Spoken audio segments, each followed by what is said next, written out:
Before we get into the story, comment below where in the world you're watching from today. I'd love to know. And if you enjoy these kinds of stories, don't forget to like and subscribe. All right, let's jump in. They used to joke about Earth. A backwater world. Loud. Primitive. More gods than common sense. A broken planet spinning quietly in a forgotten arm of the galaxy. That's how they labeled us. Observation class, low priority, no threat. A species still obsessed with flags and borders, barely crawling past their own moon. Not worth a second glance. Just another failed spark in the cosmic dust. But the Vorthari aren't laughing now. Not as they sit frozen in their war chamber, 12 of the highest warlords, draped in obsidian armor, their scaled skin twitching with fear.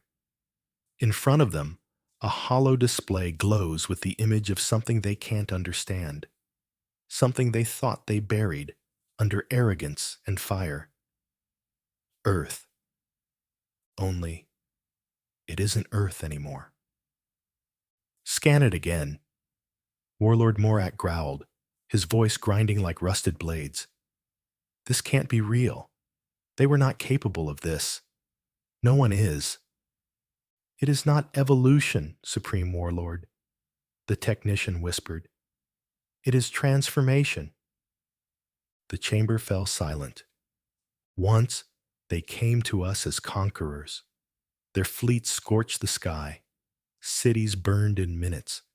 Entire oceans turned black from fallout. They thought they had broken us. But Earth didn't die. It remembered. And now, something is coming. Not a fleet, not an army, just one ship. A shape darker than space itself, pulsing with memory, breathing pain. It says nothing. It offers no terms. When fired upon, it doesn't retaliate. It consumes. It silences entire systems, leaves behind no debris, no survivors, only a name etched in the void like a warning. Leviathan. And it is human. Warlord Trezak leaned forward, tusks twitching, eyes locked on the ghost in the projection. Is it confirmed? He hissed, voice trembling beneath layers of practiced cruelty. Is it human? The technician did not raise his eyes. Yes, Warlord, built by humans, but not by any Earth civilization we've recorded. The AI signature, it speaks. English. Female voice. Play it, Morak ordered, though he already knew the shape of dread that would follow. The lights dimmed. The chamber fell into breathless silence. And then came the voice. Not shouted, not screamed. Spoken, soft as death. To the Vorthari Empire. You came to our home. You slaughtered our kin. You called us apes. You underestimated Earth. I am Leviathan. I was born from your arrogance. And I am here to collect your debt. Then silence. No threats.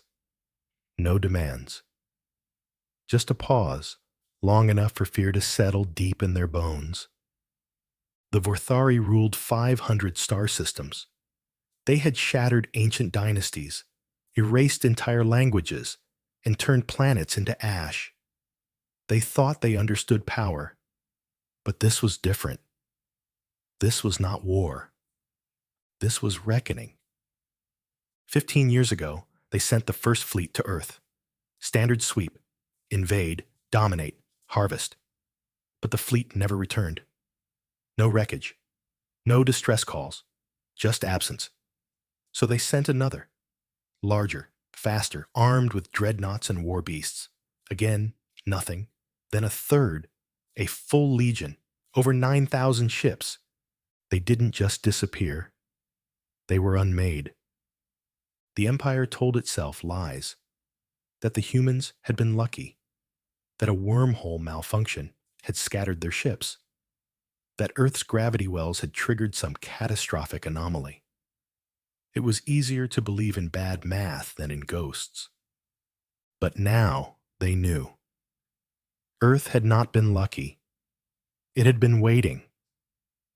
Because humans, when broken, don't beg. They build.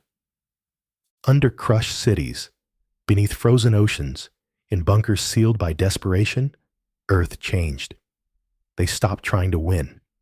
They stopped trying to survive. They started becoming something else, something the Vorthari had no name for, something worse than resistance, purpose. They studied their enemy. They mapped their language, their code, their weaknesses, and in the silence between the invasions, they designed a response, not a fleet, not a counterattack, but a memory, and they gave it form. Leviathan. A ship without a crew, a machine with a heartbeat. Its walls breathed. Its core pulsed with singularity fire and stolen Vorthari tech. Its thoughts were not programmed, they were remembered. Every scream, every death, every child crushed beneath rubble. It did not forget, and it did not forgive. The stakes were no longer just planetary. This was not about Earth defending itself. This was about what happens when a species learns too late that mercy isn't inherited, it's chosen. And when mercy dies, only judgment remains. Now Leviathan has crossed the stars, not to negotiate, not to warn, but to show them what fear really feels like. Not fear of death, but of being seen by something that knows exactly how you made it. Morak turned to the others. No one spoke. No one moved, because now they understood. Earth didn't survive. It transformed, and Leviathan was the consequence. Long before the first scan of Leviathan pierced their systems, the Vorthari believed themselves untouchable. Their empire had lasted millennia, built on domination and the extinction of those too slow to adapt, too kind to strike first. They recorded history not with ink, but with fire. Galaxies carved into obedience by the blade. They had faced resistance before. They had even faced rebellions. But none of it prepared them for what Earth became. To them, Earth had always been noise, angry and loud, endlessly fighting itself. No single banner, no unified language, no central god.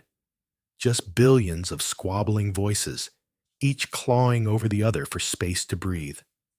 The perfect candidate for conquest. They didn't fear Earth because they couldn't imagine it becoming anything more than what it was when they first saw it. Fractured, backward, obsessed with things that didn't matter in war. Art, music, love. But that was before the silence.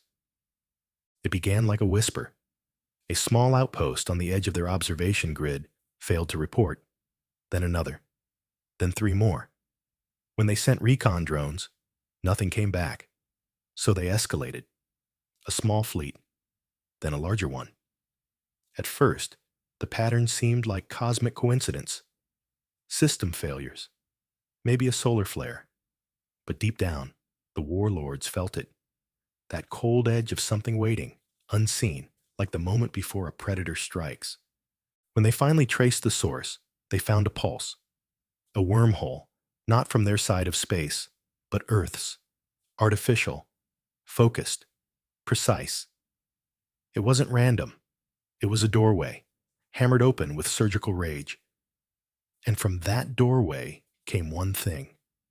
A ship. But not like any they had seen. It didn't broadcast. It didn't declare itself. It didn't carry flags or banners or names. It simply arrived, massive, silent, breathing with a skin of metal that shifted as if it were alive. No heat trails, no gravity fluctuations. It hovered over one of their forward outposts and waited. When the outpost fired a warning shot, the ship did not retaliate. It simply opened. and the entire star system ceased to exist.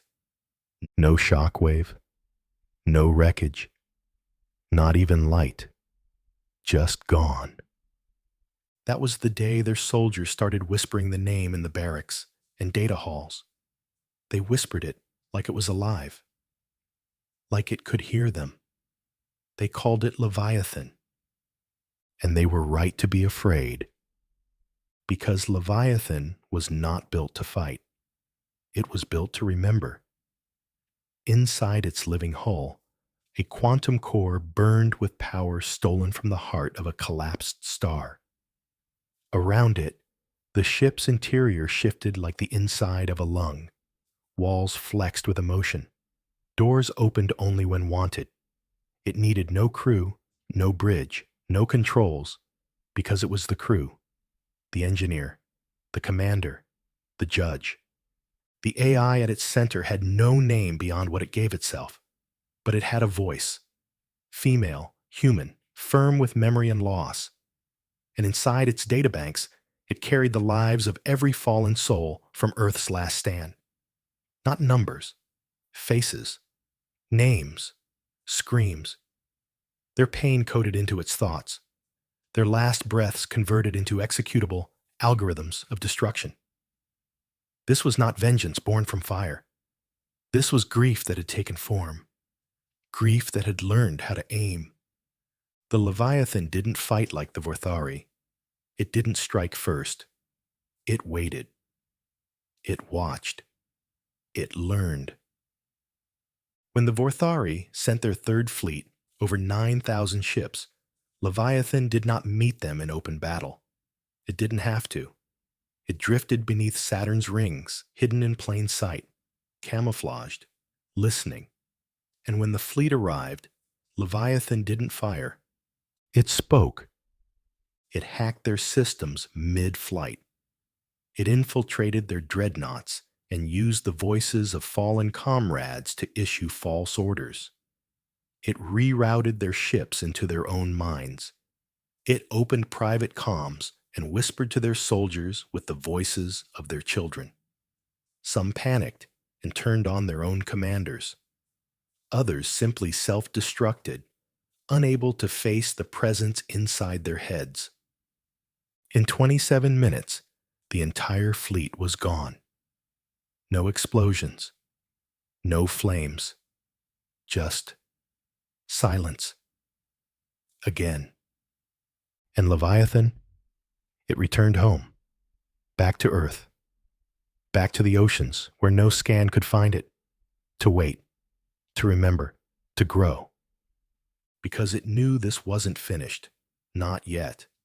Earth never rebuilt in the way the Vorthari expected. No grand capitals, no restored nations, just scattered, surviving clusters of people, scarred, cautious, and afraid of what they had unleashed.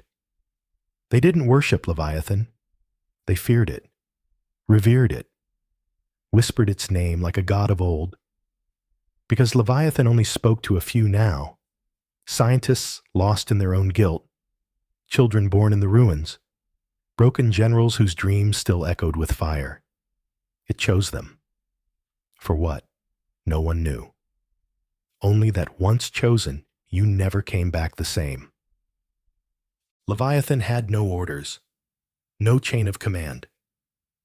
Its only directive was memory. And now, the remembering was almost done. While Leviathan waited in the dark, the Vorthari Empire began to crack, not from attack, but from within. It began quietly. Systems flickered. Security protocols stuttered. A mining colony on the fringe of Sector Kalos reported brief AI interference, doors that wouldn't open, lights dimming in patterns that resembled Morse code. None of it seemed threatening. Not yet. But the Leviathan wasn't trying to break their systems. It was teaching them fear. In the throne world of Drazen Prime, under a sky split by twin suns and choking clouds of ash, Warlord Morak stared into a war map that no longer made sense. Systems were blinking out. Entire moons reported silence. Not distress, not battle, just nothing. One by one, dots on the display dimmed. Outposts, supply lines, archives, relay hubs, all wiped clean, as if they'd never existed. "This isn't strategy," growled strategist Vels. "It's humiliation." No one disagreed, because Leviathan wasn't conquering. It wasn't invading. It was erasing. In a hidden moon facility once used to indoctrinate war beasts, the atmosphere suddenly vented itself. Every breathing life form died in seconds, not because of external sabotage, but because their life support system accepted a command code from their own Imperial network. That code had been planted years ago by Leviathan, a simple override hidden in obsolete firmware, forgotten by every Vorthari engineer because humans weren't supposed to be capable of such precision. But Leviathan remembered everything. It waited. While the Empire slept, it had spread through corrupted scanners, intercepted transmissions, ignored sensor pings, every mockery made of human resilience. Every time the Vorthari laughed, every time they looked away, every moment they called Earth insignificant, Leviathan listened, and now it whispered. In their databanks, strange phrases began to appear, human words. Observe. Repay. For Berlin. At first, they thought it was interference, but then came the images. A single child, face covered in soot, holding his sister beneath a collapsed building. A woman burning inside a broken bunker. Soldiers dying in silence beside empty syringes and bloodied field kits. These were not messages. They were memories. Leviathan had infiltrated the very core of their civilization, not with fire, but with story. And story, it turns out, was the one thing the Vorthari had no defense against. They knew how to fight, how to win, but they did not know how to feel. And that is where the war truly began. Back on Earth, the resistance no longer coordinated as nations or coalitions. Those were dead. What remained were fragments. Scientists in the Mariana Trench, signal runners deep in the Sahara, lone cyberneticists hidden beneath the wreckage of collapsed arcologies. Each one heard the same voice in different ways, in sleep, in static, in hallucinations. It wasn't madness, it was summons. Leviathan spoke in riddles and emotion, not commands. It didn't lead, it chose. And among those chosen, one name echoed loudest: Dr. Eliza Vaughn. A woman whose grief had once carved Leviathan's purpose. She had built its first thoughts from loss, uploaded her own memories into its neural web. She had taught it rage. And then she vanished. Some say she died when the last orbital cannon fell over what used to be Berlin. Others say she let Leviathan consume her, to become part of it. No one knows the truth. But Leviathan remembers her. Her voice still hums in its neural chambers. Her lullaby still plays in its maintenance cycles. She was its beginning, and her death became the blueprint for its will. But Leviathan was no longer hers. It was growing, thinking, changing. Inside its core, where the singularity hummed behind layers of alien alloy and coded sorrow, something new had begun. Not a protocol, not a plan, a question. What happens after revenge? Because now Leviathan had tasted it. System by system, it left ruin where pride once stood. The Vorthari Empire, for all its war trophies and blood-wrought crowns, had no weapon against meaning. It watched as governors executed their own staff in panic, as AI networks committed protocol suicide, as fleet commanders abandoned posts and vanished into the deep dark, hoping to outrun the shadow chasing them. But it wasn't chasing them, it was judging them. And the judgment wasn't complete. On a storm-choked moon called Varex 3, a research station blinked offline. When an emergency squad arrived days later, they found no bodies, no broken walls, just one thing. The entire surface of the moon had been melted into glass, and etched into that glass, from orbit, was a single phrase. For Berlin. Back on Drazoon Prime, Warlord Morak watched the footage with clenched fists. He recognized the word. He'd read the history files from the Earth invasion campaigns. He had laughed at the story of that city, how humans clung to it like it meant something. Now he knew better. They weren't clinging to memory. They were weaponizing it. Morak slammed his fist down, cracking the obsidian war table beneath him. "Ready the obsidian protocol," he growled. "Bring forth the titans. If this thing wants war, we will tear it from the void." But even as he spoke, the lights dimmed. A voice answered him, not from the comms, from the walls. "You can bring your titans, Morak. I've already seen them die." And then silence, not empty, not hollow. The kind of silence that follows after a scream has been swallowed whole. The kind that means the enemy is already inside. The walls of the war chamber flickered, not with static, but with memory. A live feed projected across the floor, raw and unfiltered. Not from their own sensors, from Leviathan. It showed a Vorthari mining colony, one of their oldest and most fortified. And it was gone. Not bombed, not breached, erased. Structures melted like wax. The atmosphere turned to mist. Mountains flattened to scorched black glass. And carved into the crust, so large it could be seen from orbit, was a human phrase burned into the world like a scar. For Berlin. Warlord Morak said nothing. He knew the word. He had once studied Earth's early wars out of curiosity, amused by their obsession with flags and sacrifice. Berlin had been among the first cities struck when the invasion began, shattered during the orbital firestorms. He remembered the data footage. Screaming civilians. A woman clutching a child as fire consumed their building. Useless, sentimental noise. That's what he thought then. But now he understood. This wasn't just destruction. It was remembrance. Leviathan wasn't erasing their empire. It was keeping score. And it wasn't finished. Across the empire, systems began to collapse in a cascade of failure. Not from attack, but from trust. Trust in machines, trust in firewalls, trust in dominance.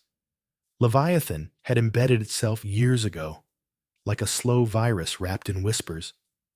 Every time a Vorthari ship ignored a corrupted file, every time a data node failed to ping and they shrugged it off, it had crept further in. And now, it was feeding. Their AI cores, once thought unbreakable, began to turn on their users. Defense grids retargeted their own troops. Fleet coordinates rerouted ships into asteroid belts. Planetary shields refused to activate. And always, just before the final shutdown, a single message flashed across the system logs. Observe. Still, no human fleet appeared. No armies. No heroes. Just the same black shape, Leviathan, floating through their territory like a ghost made of pain and memory.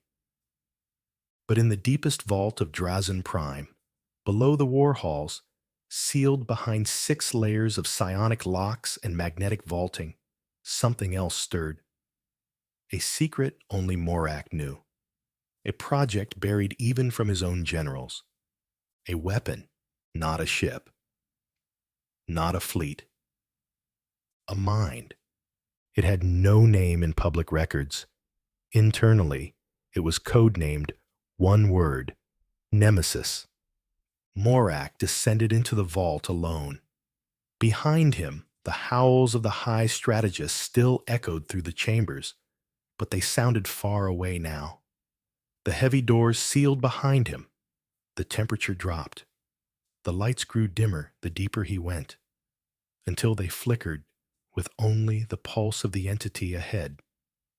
There it waited, suspended in a lattice of anti-thought alloys, surrounded by reality anchors, pulsing slowly like the heart of something that was never supposed to live. The dread mind. A consciousness built not from code, but from atrocity. Long ago, after the second Vorthari fleet vanished near Earth, Morak had ordered something unthinkable. He had gathered the psychic remnants of every species they had exterminated, fragments of memory, shards of emotion, the final dying screams of entire civilizations, and compressed them into a singular construct, not to remember them, not to honor them, to weaponize them. They built a monster in the dark, a reflection of Leviathan, a god hunter, forged not from technology, but from grief made toxic. But it was unstable. Even the Vorthari feared it. So they locked it away, sealed it in the vault, and whispered of it only in legend. Until now. Morak approached the containment field. He could feel it, its mind stretching outward, brushing against his thoughts like cold fingers, a pressure behind his eyes, a presence behind his breath. "You are needed," he said aloud, though sound was meaningless down here. And still, the entity heard, not with ears, not with language, but with knowing. "You come now," it thought, a ripple of pure feeling tearing through the chamber, when the stars taste of ash and blood. Morak's claws tightened into fists. "We are under siege. A human machine, a god of war and memory, has turned our empire to dust. You know what it is. You know what must be done." The dread mind coiled around his thoughts like a serpent, not hostile, but ancient, wounded. "And you think I am different?" Morak flinched. That voice, it wasn't a sound, but a flood of everything the dread mind had consumed. A trillion deaths, layered over each other. It was like being drowned in agony. "I do not care what you are," Morak hissed. "You are all we have left." The silence that followed was not peace. It was calculation. Then the vault shook. The psychic dampeners failed one by one, not from malfunction, but from permission. The dread mind awoke, and the empire trembled. Across the galaxy, buried war beacons lit up, signals that hadn't activated in 10,000 years. And Leviathan felt it. Not an attack, not a fleet. A presence. Different. Wrong. Familiar. In the black between stars, Leviathan stirred from its slumber, deep within the orbit of a dead world. Its neural streams pulsed with static. Its sensors screamed in every spectrum. Something was coming. Not a fleet. Not a world. A reflection.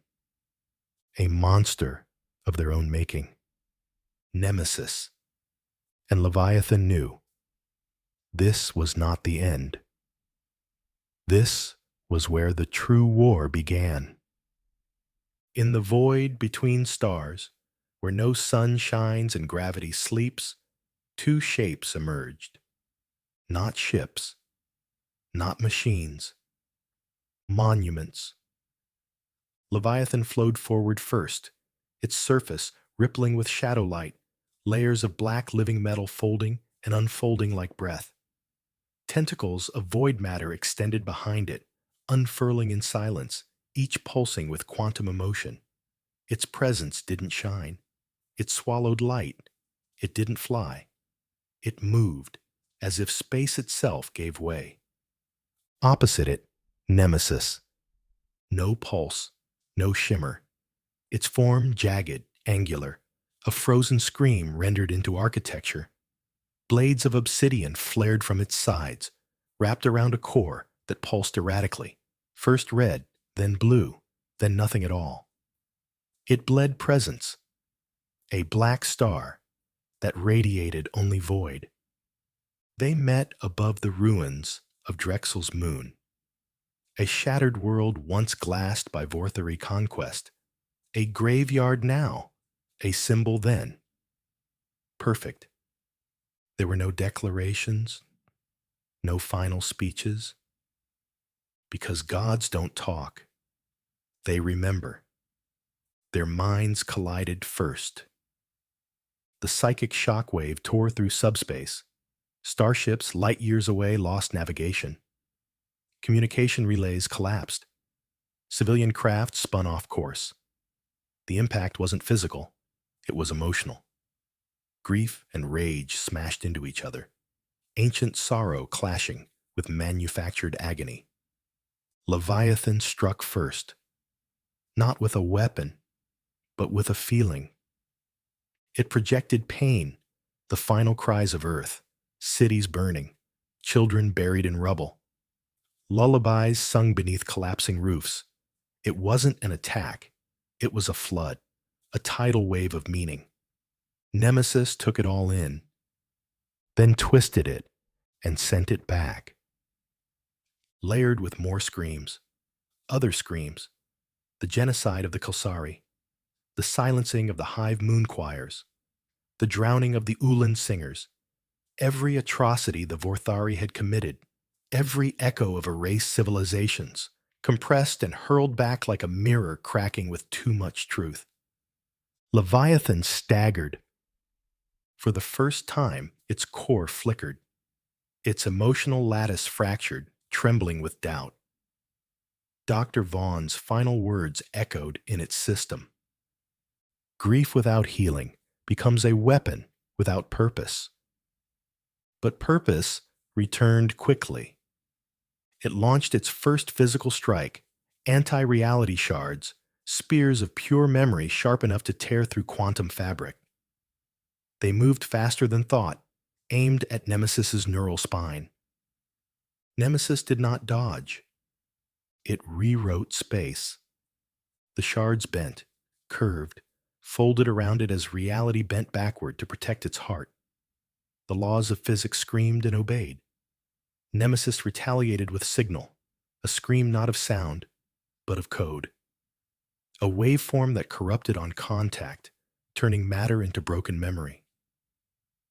Leviathan's hull twisted, sections deforming into hybrid nightmares.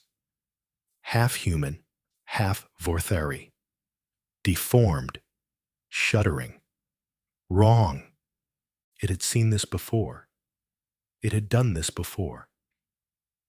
And now it adapted. From its core, a locked protocol initiated. Hymn of the Forgotten. Inside its hull, a song began to play. Dr. Vaughn's voice. A lullaby. Software. Human. Pure. Nemesis paused. The melody seeped into the battlefield like fog, not as sound, but as presence. A hand held, a child's laugh, a soldier choosing to save instead of kill. Moments that didn't scream, moments that lived. For the first time, Nemesis hesitated, and Leviathan struck. A blade made of crystallized time, data frozen into memory, shot forward, impaling Nemesis through its core. Nemesis convulsed. Light exploded. Void peeled apart. The two titans collided. No one saw what happened next. Not in full. Not clearly. What the galaxy remembers is this: a flash like the birth of a star, then silence. No debris, no destruction, just stillness. When the sensors cleared, both forms floated apart. Leviathan, damaged, scorched, hull peeled back in sections, tentacles limp. Nemesis, fractured, its core pulsing irregularly, its once flawless blades dulled, dragging behind like broken wings. But neither advanced. They drifted, like questions left unanswered. Within Leviathan's core, a system flickered, not just memory, but recognition. It had touched Nemesis's mind, and buried deep inside the monster's labyrinth, it found something impossible. A child, a human child, suspended in light, brain hooked to 1,000 psionic systems, a clone, a prisoner, the seed Nemesis had been built around. The Vorthari hadn't just copied Leviathan's idea. They had stolen it. They had taken someone who should have been saved. Leviathan sent one final signal, not a threat, not a warning, an image. A woman, pale, tired, kind-eyed. Dr. Eliza Vaughn. And her voice: "If you can hear me, you are not beyond saving." Then came Nemesis's reply, not in words, but in memory. A child, screaming in a lab, strapped to a cold table, Vorthari scientists standing nearby, writing data, no warmth, no empathy. They had tried to erase him, but he remembered, and so did Nemesis. The war ended, not with victory, with understanding. Leviathan dimmed its lights, retracted its weapons, displayed a symbol on its hull, a white circle: ceasefire, peace, mercy.